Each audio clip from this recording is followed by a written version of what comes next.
Welcome back. You're still watching Perspective, and we're still with Ambassador Melba Pria from Mexico. Talk about Mexico and Indonesia. We both have a young demographic, especially Mexico more than Indonesia. What are you doing to promote this people-to-people like closeness that you want to have as a base for better relations? We have like various levels in people-to-people relation. Right. One that is again the possibility of having government working with it. Mm-hmm. So we have an agreement on sports. Mm-hmm. We have Mexican badminton players come and be prepared in Indonesia.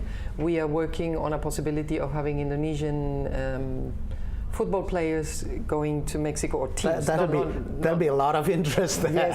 Yes. So sport is one of the things. Mm-hmm. But then we have also a very interesting program. Both our countries have put together a very interesting program for scholarships. Right. So Indonesians going and studying in Mexico, Mexicans coming and studying in Indonesia.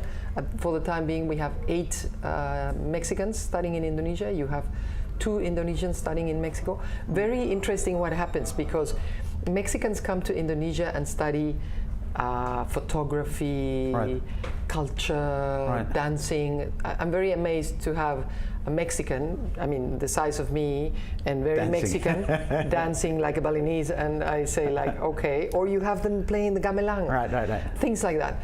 And you have Indonesians going to Mexico to study engineering, mm-hmm, to study nutrition, hard sciences, to study. We have one, for the first time, we have one that wanted to study international relations. So let's say more the humanitarian, right, sort of thing. So the burses for scholarships are important, and that is, we take a lot of value on that side. Because that's what you need, people to build on each other's realities and to have the opportunity to learn something else about the culture. Mm-hmm. And it's been very interesting to see even younger people than those part of organizations that come for a camping to Indonesia, and they stay 3 or 4, well, not camping in the sense of camping, but organizations sending each other's children to Mexico or to Indonesia. So you had the Indonesian children of a certain organization going to Mexico last year for a month, and you had Mexican children coming to Indonesia the year before for a month, and it was very interesting. Mexico has undergone quite a lot of reforms in recent times. Yes. I mean, in all sectors, energy, I can count, education. In education especially, I'm interested because we are on that side a bit on the lagging side. What do you think Indonesia can learn from Mexico in that sector? The first thing that we're doing with Indonesia is sharing our distance education. Open distance. And because we have, although we have a territory that is easier to manage than Indonesia, right, because we have a land territory. Right, a landmass. We have very many mountains and jungles in the middle and everything like that. So we even have a satellite that is called EduSat, that is dedicated only to education. So the first thing that we're sharing with Indonesia is our experience on distant education, right, and open education, so to reach all the areas of Indonesia. But education is a multifactorial sort of thing. So if you're talking about children's education, right, let's say basic education up to middle school or high school, right, well, you have to start with the teachers, but right, you also have to start with the parents. Right.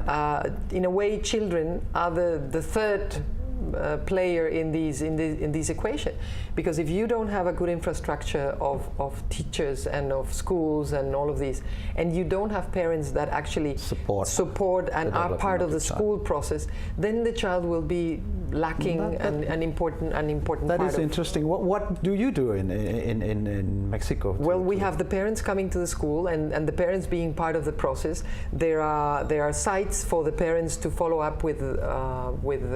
So it's an open, transparent system where you can actually monitor. It doesn't always work. It doesn't always work because one is the system, and then others are the people that have to deal with it.